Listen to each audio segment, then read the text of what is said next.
आपने कभी सुना है 14 लोक? ये कोई कहानी नहीं, बल्कि एक गहरा आध्यात्मिक रहस्य है। हमारे ब्रह्मांड में कुल 14 लोक माने गए हैं, 7 ऊपर और 7 नीचे।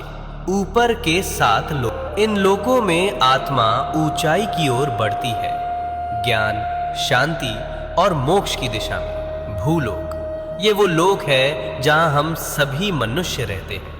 इसे मृत्यु लोक भी कहा जाता है, क्योंकि यहाँ जन्म और मृत्यु का चक्र चलता रहता है। भूवर लोक, ये लोक भूलोक और स्वर्ग लोक के बीच स्थित है। ये ऊर्जा रूपों का क्षेत्र है जो भौतिक और दिव्य लोकों को जोड़ता है। स्वर्ग लोक, देवताओं का लोक, जहां इंद्र और अन्य देवता निवास करते हैं। अच्छे कर्म करने वालों को मृत्यु के बाद इसी लोक में स्थान मिलता है, जहां सुख, संपत्ति और आनंद की अनुभूति होती है।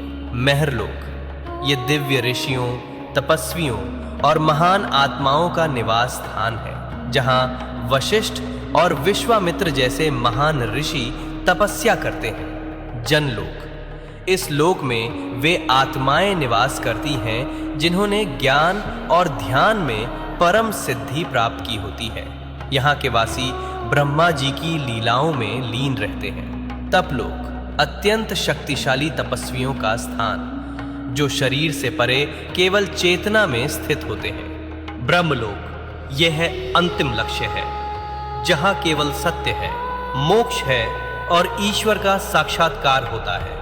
इन ऊर्ध्व लोकों में आत्मा का जाना मतलब है धीरे धीरे शुद्ध और जागरूक होना। अब बात करते हैं नीचे के 7 लोकों की। यहाँ भोग, मोह और भ्रम ज्यादा होता है। अतल लोक, राक्षसों और मायावी शक्तियों का घर। वितल लोक, जहाँ कामनाएं और भोग हावी रहते हैं। सुतल लोक, राजा बलि का लोक। वे दानवीर थे, लेकिन उनमें अहंकार भी था। रसातल लोक, जहाँ भ्रम, लालच और अज्ञान का घना अंधेरा है। तालातल लोक, छल, धोखा और झूठ से भरा हुआ लोक।